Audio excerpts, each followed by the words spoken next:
Marci. And I'm Jeff. How are you doing? We're really glad that you're here today. Guess what we're talking about today? We're thinking you're not going to guess. We're going to read you a couple scripture passages, and we'll give you a hint. The answer is not obvious. Go. Okay. Proverbs 18:13. He who answers before listening, that is to his folly and shame. He who answers before listening, that is to his folly and shame. Okay. And his shame. Okay. James 1:19. Know this, my beloved brothers, let every person be quick to hear, slow to speak, slow to anger, for the anger of man does not produce the righteousness of God. So what do you guess we're talking about? You know what we're talking about. But what would you guess if you didn't know? Well, I might be thinking we were talking about anger. But that's not what we're talking about. Well, kind of. It's kind of what we're talking about. So we've been in this series about mistakes that we've made as a couple that we encourage you to pay attention to so that you don't make the same mistakes. And in our work counseling couples, and as we've been studying counseling couples, one of the things that rose to the surface of a mistake that we pretty consistently made was ignoring or using triggers in our relationship around conflict. Right. When I say triggers, you know the first thing I think of is the Ryan Gosling Saturday Night Live video about woke and Ryan Gosling saying triggered. We'll put the link down on the bottom because it's funny. You might just want to end right here and just go straight to that because that'll solve all your problems. But triggers... But we were talking about a gun. But triggers, that whole phrase is so overused in our woke culture where it becomes this idea that if you use a word like trigger, then everybody has to bow down to you and obey your whim because you're triggered. That's not what we're talking about. What are we talking about when we talk about triggers? Talk a little bit about emotional flooding and what happens. Okay, well, that's a totally different thing. But so triggers is when you might have an issue that happened to you when you were younger, and you're super sensitive to it. You're super sensitive to being bullied. You're super sensitive to being alone. You're super sensitive to not having food. I mean, it depends on what happened to you. Being ignored. Right. When you were... Being insecure. Mm-hmm. When you were little. And so when your spouse knows that, because obviously you've dated and then you get married, and so during the dating period you uncover these things and uses it either for you or against you in a battle, your fight, it becomes an issue. And so what happens is that they know the trigger, or they may not know the trigger, and then you are emotionally flooded, which means it's like you can't even think because you're not dealing with the situation that's right in front of you of what TV show you're going to watch, football versus Downton Abbey or whatever, but you're flooded in I'm not being heard, I'm not being respected, and that's goes back to when you were younger. Yeah, a trigger is anything, words, fears, events, or circumstances that push you into fight or flight mode. And it moves you from the rational part of your brain into an irrational part of your brain that just wants to either fight or escape. And emotional flooding was studied by the Gottmans, by John and Julie Gottman, and it's a fascinating study because they would take couples like us, like you, and they would take them to the Love Condo up in Seattle. I think it was on Puget Sound, and you'd have this really nice couples weekend for free as part of their research, but you would be completely wired up and cameras everywhere. And cameras Not everywhere. in the bathroom. And they would be checking your heart rate. They would be checking your body temperature. They would be checking eye dilation. all of this stuff. And whenever a couple got into the beginnings of an argument, when a trigger occurred, the couple, one of the two partners would begin to, their hands would sweat, heart rate would be elevated, their eyes would dilate, and it was a straightforward signal that they had stopped thinking rationally around this situation and moved into fight or flight. And our mistake was not realizing that we were doing that to each other and expecting a rational response. So I'll just, like, full disclosure time. I grew up in a family that never fought. And Marci is Except the siblings fought. what's your nationality background? Your Italiano. Yeah, Italiano. Italiana. So she was really familiar with fighting. I remember the first major fight we had. I melted down. I thought, we're getting a divorce. Oh my gosh. We were dating. We weren't even married. Yeah. It was a disaster. I couldn't handle I couldn't handle an elevated voice because I'd never experienced an elevated voice, and it put me in fight or flight. And in that moment, the expectation from Marci was, this is just how you resolve conflict. And what she wasn't seeing was my trigger. I was being pushed into fight or flight, and so I was doing everything I could to either win the argument or run away and ignore and hide and pout. And so that's how the trigger works. That's the dynamics of the trigger. And the key thing is that when you're triggered, you move into irrational behavior. I don't mean irrational like crazy behavior, but you stop thinking intentionally about what you do, about what you say, about the emotions displayed on your face, and about the actions you take. And that's it. That's the important reality around the triggers. And there's grace we can offer one another when we're triggered. Because what happens when we're triggered is we really revert to a 5-year-old's mentality. So if you think about a 5-year-old trying to address an adult, it's impossible because they're 5. and that's what, so you're either shrinking as a 5-year-old or you're throwing a tantrum as a 5-year-old. And what happens when both of you become 5, then it's really bad, because then you're like on the playground and you know what it's like, all you parents out there dealing with kids losing it on the playground. And that is such a great way to think about it. When you're triggered, you become immediately immature. And that is not intentional on the person who's triggered. It's not their fault. It's the fact that the circumstances and events that occurred caused that to happen. So what are some strategies, if you find yourself triggered, what are some strategies to deal with that?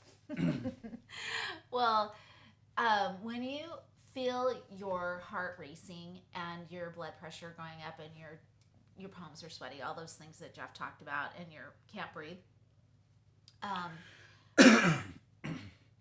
I first breathe and catch my breath and just go, oh my goodness. You have to be aware of your body and what is happening in your environment. Can I make a quick comment? Yeah. So here's a statistical piece of reality. For the average person, when your heart rate without exercise goes above 95 beats per minute, you are in that fight or flight state. So if you have a Whoop band or a Fitbit or an Apple Watch, it's helpful, because some people aren't aware of the fact that they're in a physically excited, elevated state. And so we now have the tools to be able to look and say, oh, I'm currently emotionally flooded. Something happened that triggered me. We may not even be aware of it. So developing that physiological awareness is helpful. Sorry, I interrupted. No, I'm sorry. I just was thinking about being on the bridge in Canada, glass-based bridge, and it's like, yeah, anyway. We were We went on an invisible bridge. You know, the ones with glass that project way out over a canyon in Canada. I literally could not step onto it. I was so terrified. Okay, that was fight or flight. And your heart was well above 95. Well above 95. And that's what happens when we get flooded sometimes is it's like, I can't breathe. I'm like, I am not being seen. I am not being respected. I'm angry. I don't even know what to say. I can't speak. So you have to first be aware of what's happening. Then you breathe.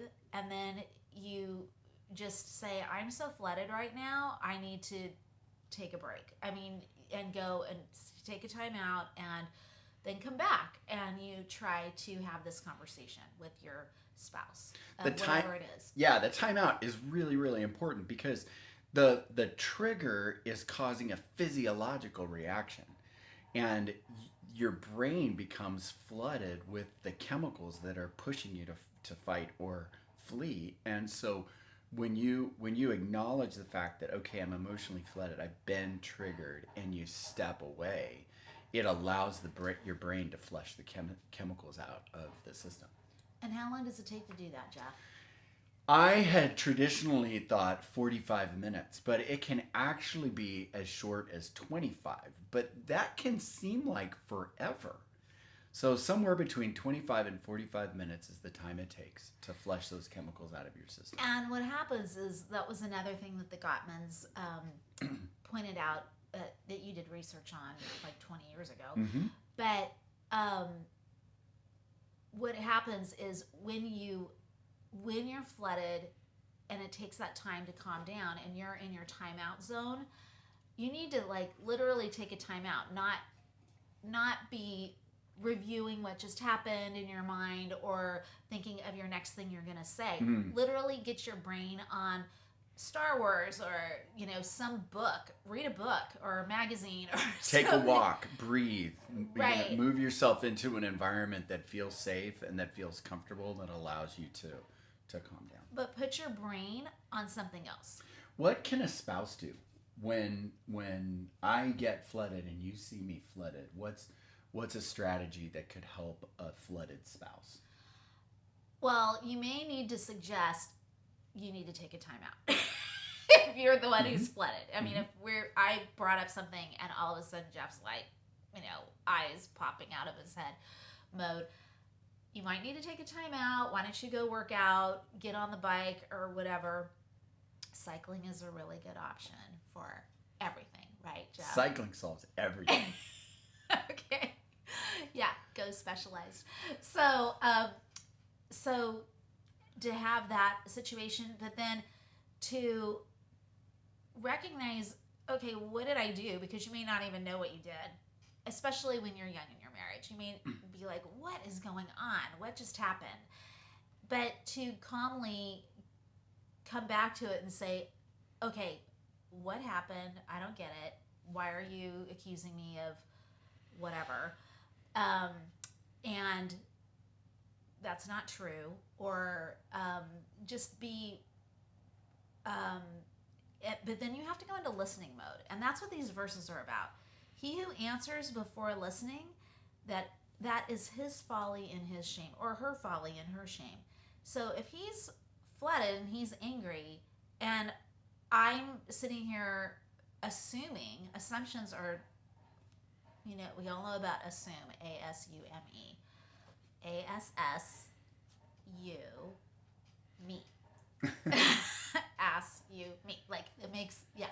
So assumptions are not good for anyone. And if we're not listening, then it's to my shame. If I'm assuming that you did this because you just wanted to go meet with your friends after work and you didn't want to come home and talk to me or whatever the scenario is. Or you're reacting out of selfishness, or you're reacting, or you're overreacting, or any of those things. But the question was, what are some things you can do when you see that your spouse is flooded? And your response is listen. Right. To slow down and listen. Can I give another tool that's really helpful? And pray. Yes. Yeah. The other tool that's really helpful, this comes from a master FBI negotiator named Chris Voss. And He's been doing negotiation, and now he teaches it. He has a master class, if you've seen the master class on negotiation, but it's really helpful for couples. And he talks about a technique that negotiators use to avoid triggers and help people in high intensity situations. And they call it the late night FM radio DJ voice. Now, for those of you who are younger and you have no idea what we're talking about, I'll let you in on a secret. It's a very calm, slow, easy voice that's intentional and patient and doesn't trigger. That's the late night FM radio DJ voice. Those of us who are older know exactly what we're talking about. And for those of you who are cool, it's basically a Barry White voice. That's what I'm just saying. Very White. Yeah. You don't have to lower your register, but it's the cadence and the speed, and to be aware that our vocal registry is a big part of what causes triggers. So when we bring ourselves to a calm place, it helps our spouse when they're triggered. Yes, it does. Yes, it does.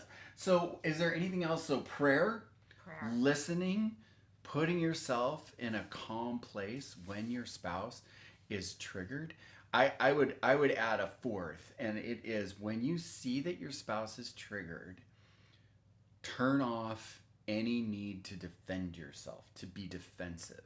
Because defensiveness is an escalator to conflict in relationship, not a help. And so if they're triggered and then they come back at you with a highly emotional thing, if you are defensive, it's just going to escalate. Whereas if you can stop, listen, pray, late night FM radio DJ voice, respond, then it will help them come back to a place where you can actually move forward in your relationship. So I just want to give a caveat to this, because some of you may be in abusive relationships and you may be the only one who's doing this. And there's not a 50-50, and marriage is not 50-50, by the way. It's 110.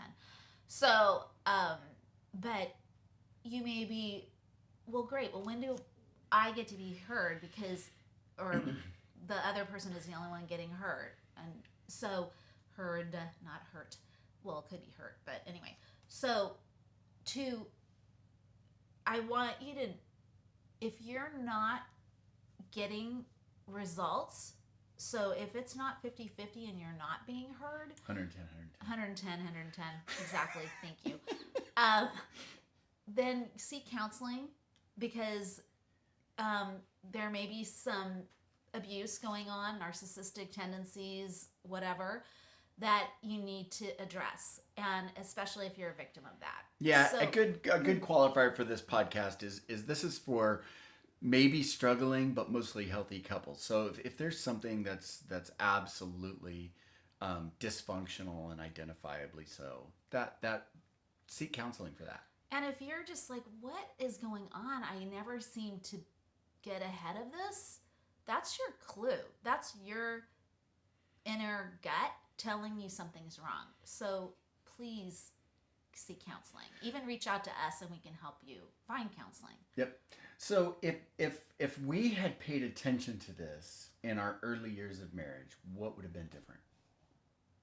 Well, I do love this James verse, that we would have been quick to hear and slow to speak and slow to anger. And one of the things that we learned about was active listening, which is where, and I don't know if we want to talk about that today, but it's where one person says whatever they have to say or want to say, and the other person just listens. And then the other person mirrors it back to the person and asks the person, did I get that right?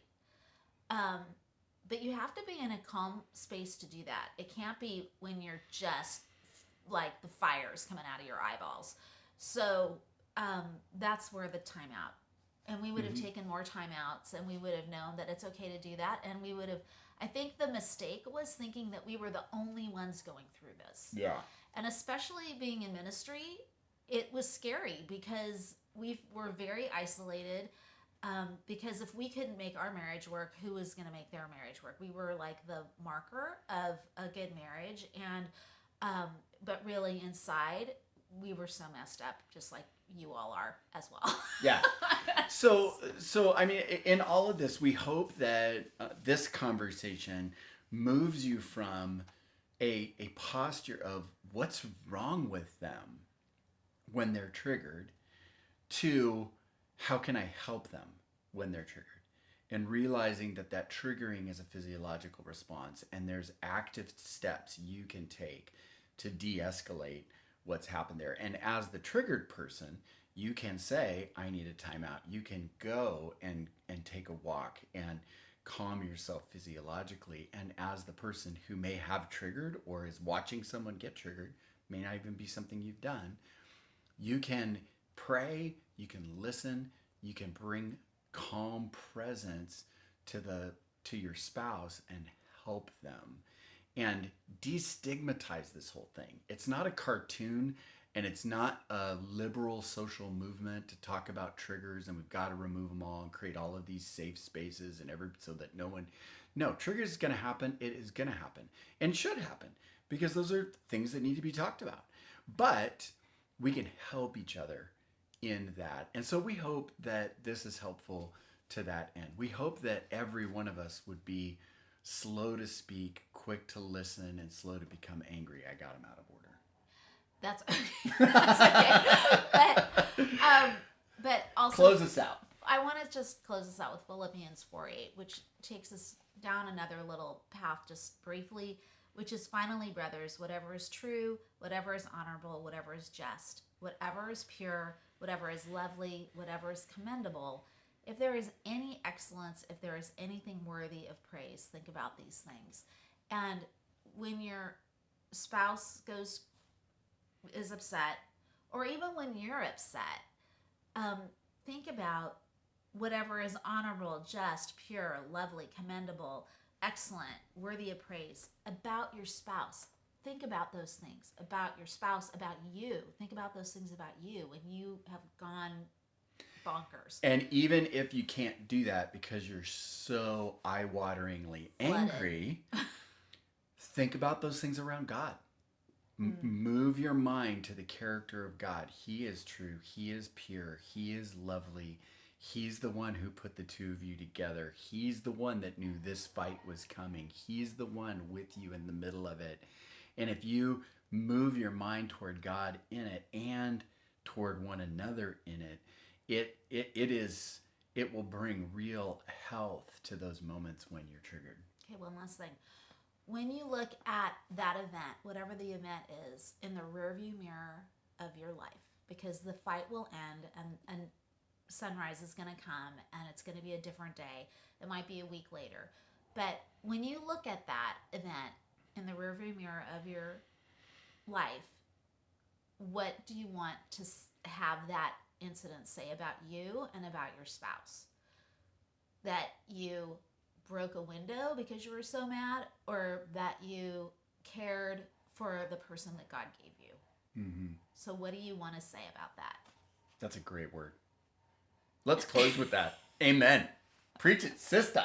Okay, I'll try. Anyway, we love you guys. Thank you for tuning in, and we encourage you to forward this on to someone that you think this might help. A great way to do that is say, hey, I just listened to this, it helped me, maybe this would be good for you, and forward it on. We would love it if you would press the like button if you're watching this, if you're listening to it, rate the us. podcast. That's super helpful. We love doing this ministry and appreciate your watching and your support. So God bless you. Bye, guys. Have a great week. Have a great week.